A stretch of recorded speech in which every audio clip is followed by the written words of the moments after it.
पंढरीचा बालकरी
पंढरीचा पंढरीचा वारकरी हाच माझा नेमधर्म मुखी विठोबाचे नाम हीच माझी उपासना लागेल संतांच्या चरणात हाच माझा नेमधर्म मुखी विठोबाचे नाम तुका म्हणे देवा हीच माझी भोली सेवा आज माझा नेमधर्म मुखी विठोबाचे नाम आय पांडुरंगा करू प्रथम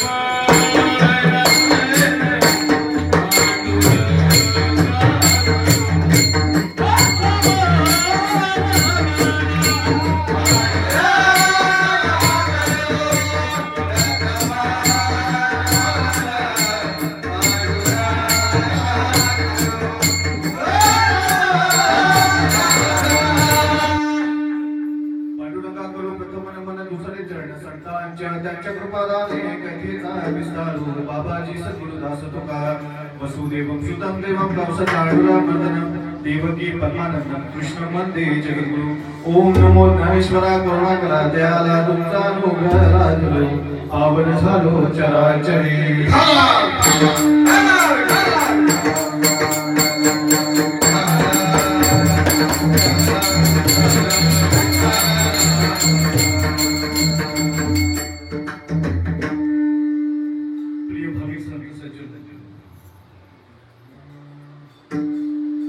आज आपण या ठिकाणी का जमले ते सांगायची काही गरज नाही. सालाबादप्रमाणे नेहमी आषाढी एकादशी किंवा कार्तिक एकादशी असू द्या, आपण या ठिकाणी हरी कीर्तनासाठी या सेवेसाठी आपण इथे उपस्थित होते. दरवर्षी वेगळा चेहरा असतो, आज जरा वेगळा चेहरा आहे. दरवेळी हरिभक्त परायण श्याम महाराज बिलगड म्हणजे माझे वडील असतात. आज थोडा वेळेचा नियोजन वेगळा झाला म्हणून तिकडचं कीर्तन लवकर होतं, पण मला इकडे यावं लागलं आणि बुवांना तिकडे जावं लागलं. पण आज या प्रस्तुत प्राप्त प्रसंगी या कीर्तनरूपी सेवेकरिता निवडलेला जो अभंग आहे हा जगतमध्ये जगद्गुरु संत तुकोबारायांचा सुंदर असा 4 चरणांचा अभंग आहे. संत तुकाराम महाराज या अभंगाद्वारे सांगतात की होईन भिकारी पंढरीचा वारकरी, हाची माझा देव धर्म मुखी विठोबाचे नाव, हीच माझी उपेक्षणा लागे संतांच्या चरणी, तुका म्हणे देवा हीच माझी भोली सेवा.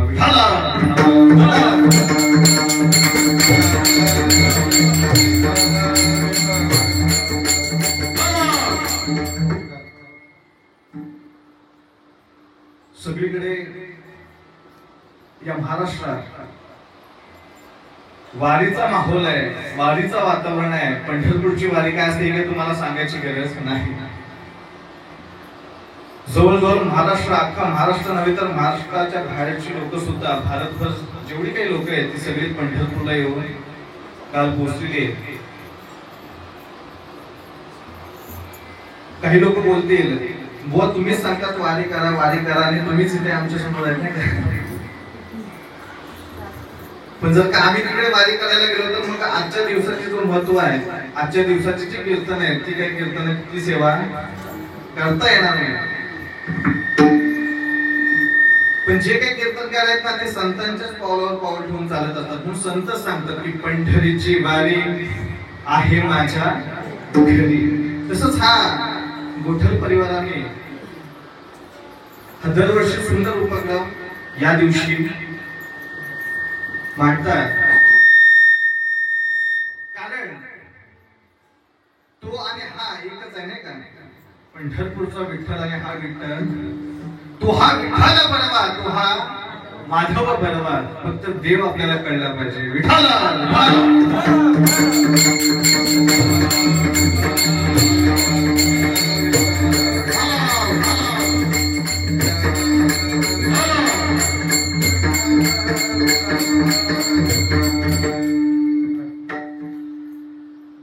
तुकाराम महाराज या अभंगात सांगतात की होईना भिकारी. आता या अभंगाचा थोडा विस्तार करतो, जरा स्पष्टीकरण देतो. अभंग गात्यात 3 शब्द. पहिल्या चरणाचा जो अभंग आहे होईना भिकारी पंढरीचा वारकरी. काही गाथ्यामध्ये, काही ग्रंथामध्ये अभंग 3 शब्दांचा आहे, होईना भिकारी. आणि काही ग्रंथामध्ये होईना भिकारी आहे. तर याचा 2 अर्थ लागतात की भिकारी होईल पण पंढरीचा वारकरी होईल. आणि गाथ्यात असं आहे की होईना भिकारी पंढरीचा वारकरी. म्हणजे जो वारकरी आहे हा कधीच भिकारी होऊ शकत नाही. विठ्ठल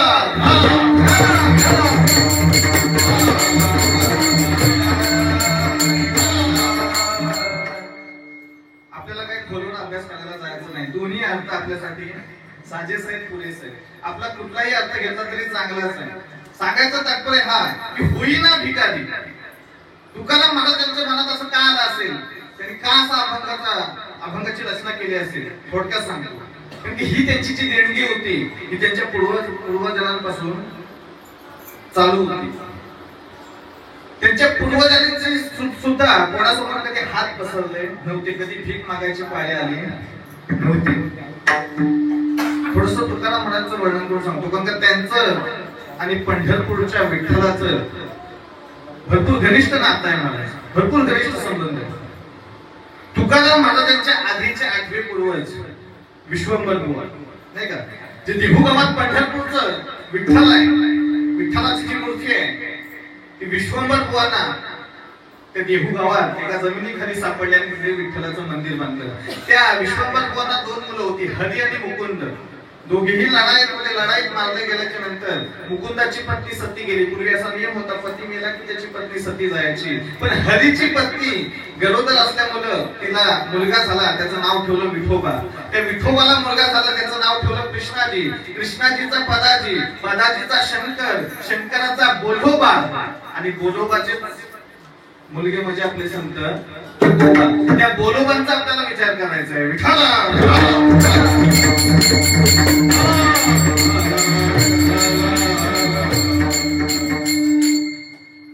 हे आठही पूर्वज, आंबिले कुटुंबातील आठही पूर्वज नित्यनेमाने पंढरपूरची वारी करायची. नित्यनेमाने पंढरपूरची वारी करायची.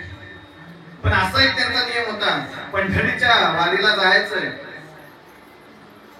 त्या भगवंताच्या, त्या विठ्ठलाच्या चरणावरती डोकं टेकवायचं, माथा टेकवायचा, पण कधीच हात पसरायचं नाही, कधीच मागायचं नाही. हा त्यांचा दृढ निश्चय होता. आपण काय करतो, वारी करतो,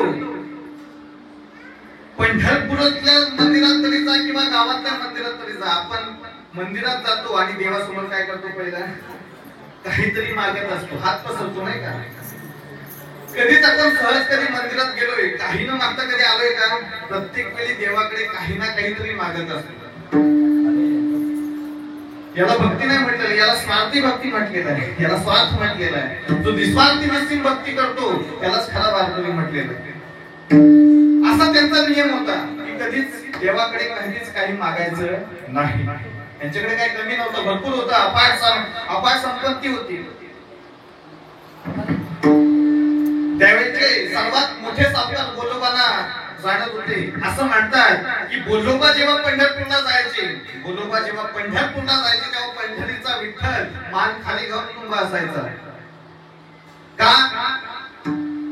कारण जेव्हा सावकार जाणत येतो ना तेव्हा कर्जदार मान खाली घालत असतो. रुक्मिणी मातेने एकदा विचारलं की शेकडो भक्त तुमच्याकडे येतात, लाखो भक्त तुमच्याकडे येतात, कधीच कोणासाठी तुम्ही मान झुकवले नाहीत, असा हा कोण आहे बोलोबा? हा असा एवढा कोण तुमचा श्रेष्ठ भक्त आहे की तो आल्याच्या नंतर तुम्ही मान खाली घालता? तेव्हा पांडुरंगाने सांगितलं रुक्मिणी मातेला, जेव्हा सावकार येतात ना तेव्हा आपण मान खाली घालायची असते, कर्जदाराने मान खाली घालायची असते. ते म्हटलं कर्जदार तुमच्याकडे कुठला नाही कर्ज यांचं. पांडुरंगाने सांगितलं याच्या आधी या बोलोबाच्या आठही पिढ्या यांनी माझ्याकडे कधीच काही मागितलं, कधीच काही मागितलं नाही. म्हणून ते ऋण माझ्यावरती लागलेले आहे, ते कर्ज मला आता त्याला फेडायचंय, त्यांनी काहीतरी माझ्याकडे मागवणे एवढीच माझी इच्छा आहे, ते मला फेडायचं आहे. पण नेहमी बोलोबा यायचे तेव्हा पांडुरंग मान खाली खाली उभा राहायचा. पूर्वी बघा, पूर्वी स्त्रियांना जास्त काही अधिकार नव्हता, चूल आणि मुली एवढाच अधिकार. काही स्त्रियांना पंढरपूरच्या वारीला सुद्धा जात नव्हतं. तसंच त्या बोलोबाच्या आंबिले कुटुंबाच्या स्त्रियांना काय पंढरपूरच्या वारीला जात येत नसायचं, फक्त पुरुष मंडळी जायची. एकदा बोलोबाची पत्नी कणकाईने असा निश्चय केला की मला सुद्धा पंढरपूरला वारीला यायचं आहे. एक मुलगा झाला होता सावजी नावाचा. तिने अजून इच्छा प्रकट केली.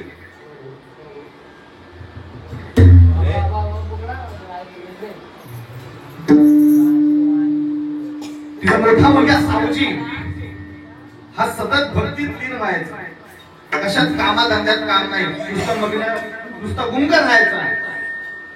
पण तिला असं वाटायचं की माझ्या पोटी एक चांगला मुलगा जन्माला यावा, तो माझ्या पतीच्या मागून त्यांचा कारभार चालवेल, सगळं काही करेल.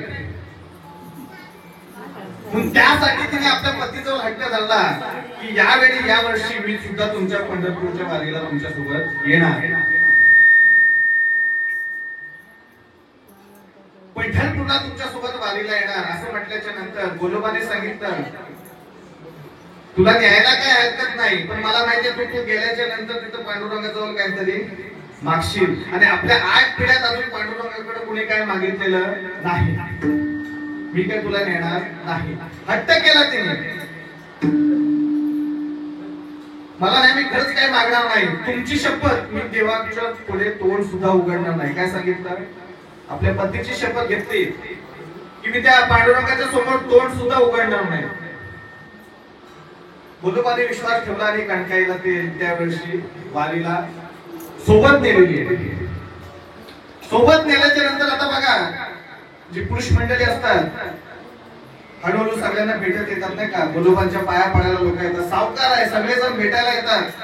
म्हणून हळूहळू मागे मागे मागे आणि कणकाई पुढे पुढे चालत गेली. पुढे चालत गेल्याच्या नंतर गाभाऱ्यात लवकर पोहोचली. लवकर पोहोचल्याच्या नंतर त्या पांडुरंगाच्या चरणावर डोकं ठेवलं आणि हात जोडले. शपथ घेतली होती की पांडुरंगाच्या समोर तोंड उघडणार नाही. तोंड नाही उघडलं पण मनच्या मनी तिने प्रार्थना केली की देवा असा पुत्र दे, असा ऐसा पुत्र दे सांगता ज्याचा तिही लोकी झेंडा. असंही बाबा मला पुत्र दे, तुला मी वाहून टाकेन. ही मनच्या मध्ये तिने प्रार्थना केली आणि कणकाई तिथून निघून गेले. निघून गेल्याच्या नंतर पांडुरंगाच्या चेहऱ्यावरच्या मूर्तीवर, पांडुरंगाच्या मूर्तीच्या चेहऱ्यावर हास्य निर्माण झालं.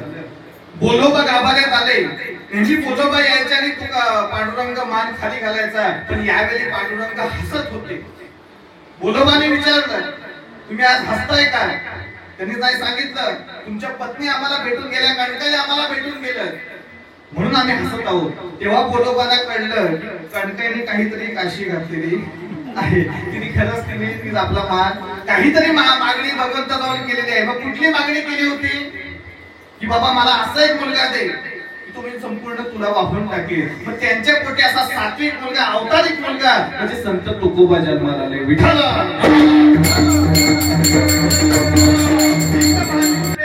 हीच माझी उपासना लागे ना संतांच्या चरणात.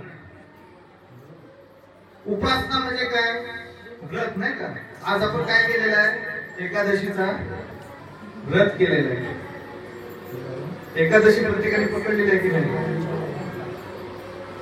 जी माळकरी लोक असतात ती वर्षाच्या 24 एकादशीचं व्रत पाळत असतात. पण आषाढी आणि कार्तिक ही विशेष एकादशी आहे, विशेष व्रत आहे. म्हणून ही सगळीच लोक जे लोक माळ सुद्धा घालत नाही ती सुद्धा एकादशी पाळत असतात. काय काय लोक अशी एकादशी पाळतात की सगळं खायचं फक्त वशाट खायचं, अशी काही काही सुद्धा पाळत असतात. आम्ही येताना बघत होतो त्या सावित्री नदीच्या पुलावरती काही मुलं मासे पकडत होती. आज एकादशी आहे पण ते आज पकडतील आणि उद्या खातील का? आज एकादशी आहे ना, उद्या संपेल. उपवास आपल्याला कळलेला नाही, व्रतच आपल्याला नेमकं कळलं नाही. नेमकं उपवास कशाला म्हटलेला आहे, व्रत कशाला म्हटलेला आहे? उपवास केला पाहिजे, कुठल्या गोष्टीचा उपवास केला पाहिजे? पण उपवास करा ना, एका गोष्टीचा उपवास करा. पण आज एकादशी आहे, आजच्या दिवसात मी कधीच खोटं बोलणार नाही. आजच्या दिवसात मी कुणाला शिवी देणार नाही, किंवा आजच्या दिवसात मी कुठल्या स्त्रीकडे वाकड्या नजरेने बघणार नाही, किंवा आजच्या दिवसात मी कधीच कुणाला कमी लेखणार नाही. अशा गोष्टींचा उपवास ठेवा नाही का? आपण उपवास प्रत्येक वेगवेगळ्या प्रकारचे आपण उपवास करतो, पण काही असे उपवास करा की ज्याचं लोकांना कल्याण होईल, ज्याचं आपलं कल्याण होईल. काय काय उपवास असतात? एकादशी आणि दुप्पट. एकादशी म्हणजे एकदाच दशमी, एकदाच काहीतरी खाल्लं पाहिजे, थोडस अल्कोहोलच केलं पाहिजे. लोक ढसा खात राहतात, केळी खात राहतात. आता मगाशी बघितलं केळ्यांचा एक कॅरेट आणलेला आहे. हरिभक्तपणाने श्याम महाराज मिरगल दरवर्षी कीर्तन सांगत असतात की कुठल्याच उपवासाला केळी खायची, फक्त सत्यनारायणच्या महापूजेला जो जोडपा उपवास धरतो त्याच उपवासाला फक्त केळी चालतात, पण बाकीच्या कुठल्याच उपवासाला केळी चालत. ती केळी ही ट्राफिक आहे. आता मी ती कथा सांगणार नाही, दरवेळी महाराज सांगतात. सांगायचं तात्पर्य एवढं, उपवास धरला पाहिजे, पण कुठल्या गोष्टीचा उपवास धरला पाहिजे हे आपल्याला कळलं पाहिजे. आपण काय काय नवरात्र नाही काय, नवरात्राला लोक उपवास धरतात, अनवाणी म्हणजे चप्पल घालत नाहीत 9 दिवस नाही का. पंढरपूरच्या काय काय लोक असं सुद्धा व्रत करतात, पण पंढरपूरची जी वारी आहे मी अनवाणी करेन, बिना चपलीची वारी करेन. आज काय माझी पंढरपूरची वारी झाली नाही, पण इथपर्यंत माझी वारी बिना चपलीची झाली का? कारण त्या विठ्ठल मंदिरात माझी चप्पलच पुढे चोरली, म्हणजे बुवाची सुद्धा चप्पल असो त्याला नवीनच होती, चांगली दिसली त्याला म्हणून त्याने बरं मी असं नाही केलं की बाबा माझी चांगली होती म्हणून नेली म्हणून मी दुसऱ्याची घेतली. काय काय लोक अशी सुद्धा आहेत की आपली कुणी जर नेली ना मग आपण पण म्हणजे तू ही गाडव आणि हाही महागाडव. विठाला विठाला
होईन विकारी पंढरीचा वार करे. आज माझा नेमधर्म मुखी विठोबाचे नाम. हीच माझी उपेक्षणा लागेल संतांच्या चरणा. आज माझा नेमधर्म मुखी विठोबाचे नाम. शिवाच्या चरणात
हीच माझी भोळी सेवा.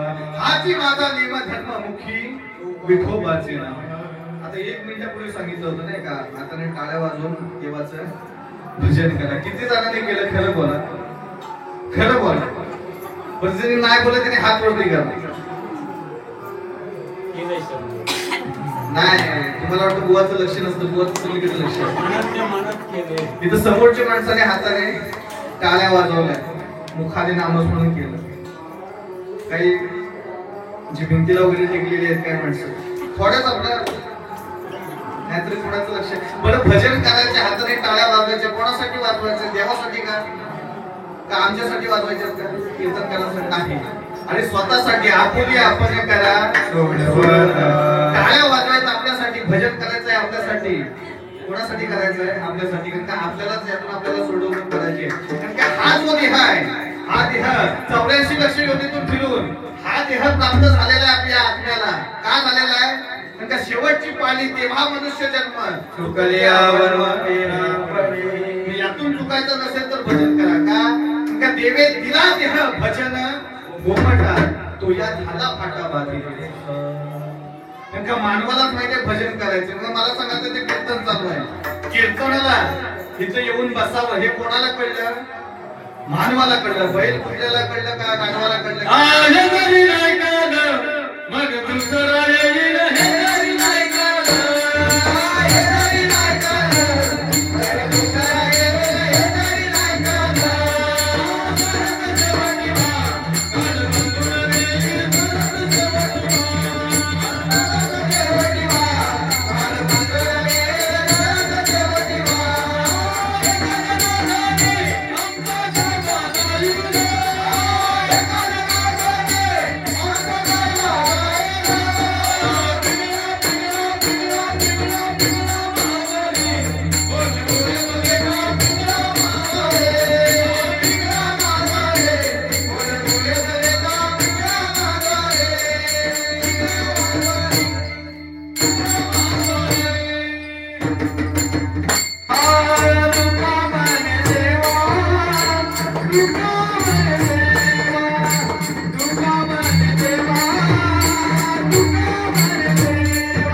रामकृष्ण